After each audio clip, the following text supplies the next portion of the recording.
Inside the horizontal mill here, and I've got this the anvils roughed out in this forging, laying down flat. You can kind of see it here, I think. Let me get back a little bit more.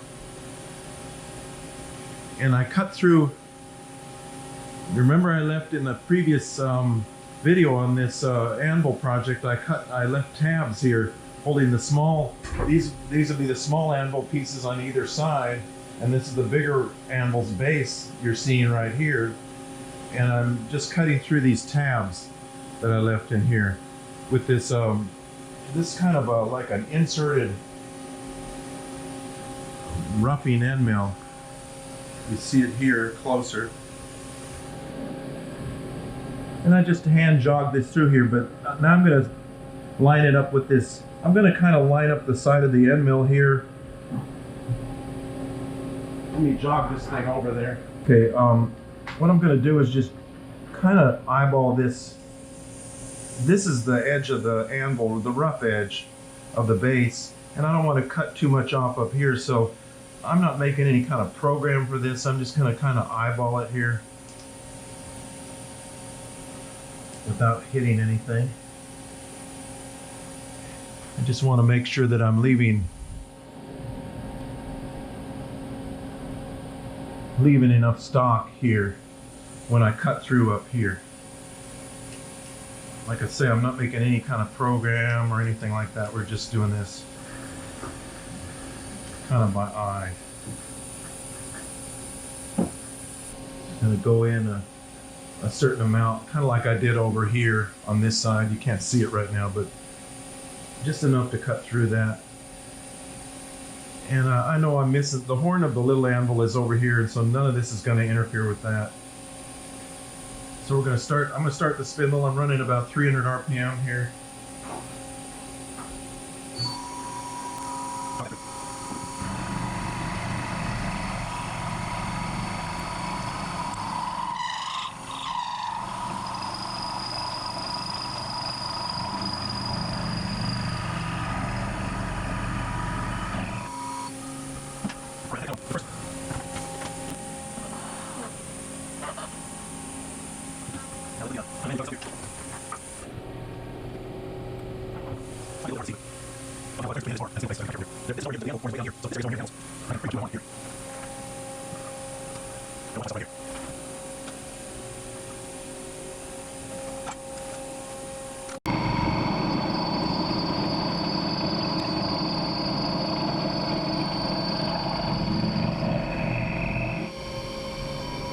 You can see we cut through here. So we separated this smaller piece from the larger one over here. Now we got to rotate around. Rotate the whole pallet around and do that on the other side.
worry too much about it being off a little bit. It's not too far off. I'm gonna skim all these faces anyway a little bit, so it doesn't really matter. I've got the pallet base lined up, and I'd rather just keep everything lined up with it rather than worry too much about what's here at the moment.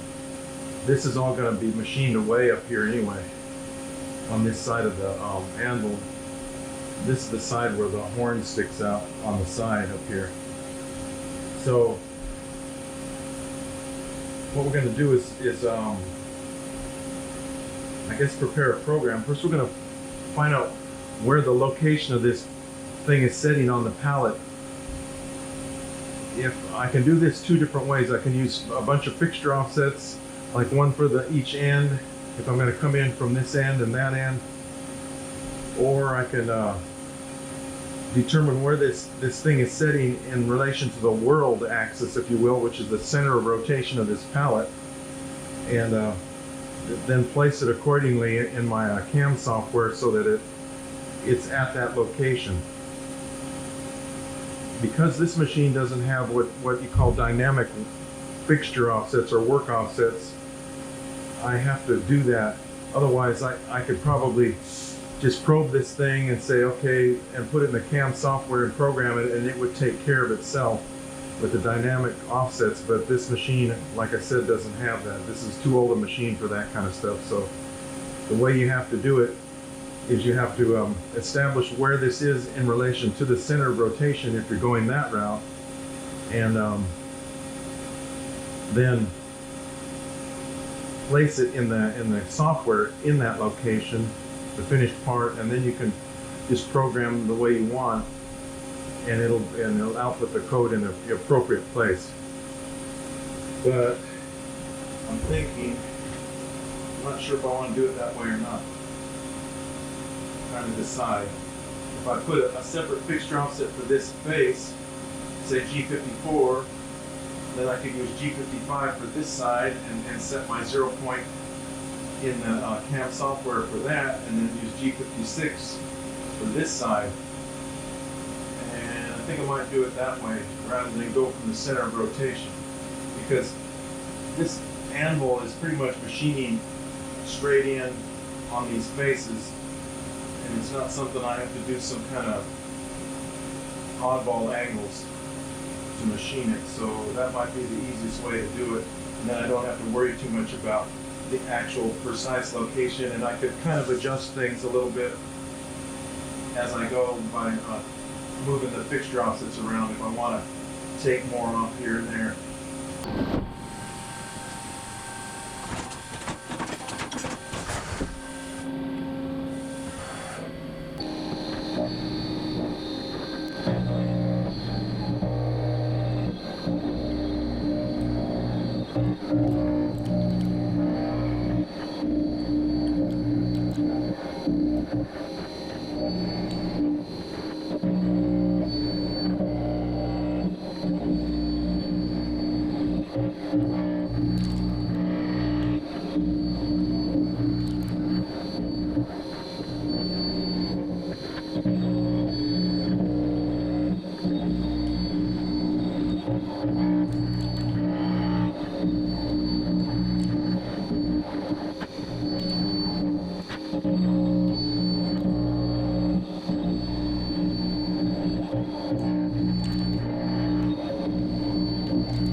Well, let's see what happened here. Right here, kind of something in the program that didn't show up in the graphics or the simulation. There's a kind of a rapid move through the end of the part here. It looks like I might have to do a little tiny weld repair maybe. I don't think that's going to clean up. There's only like 30,000 stock on here, and I don't think that's going to clean up. Not something I wanted to have to do, but well, didn't really show up in the simulation. I don't know if you can see it here. And if I turn the part a little bit.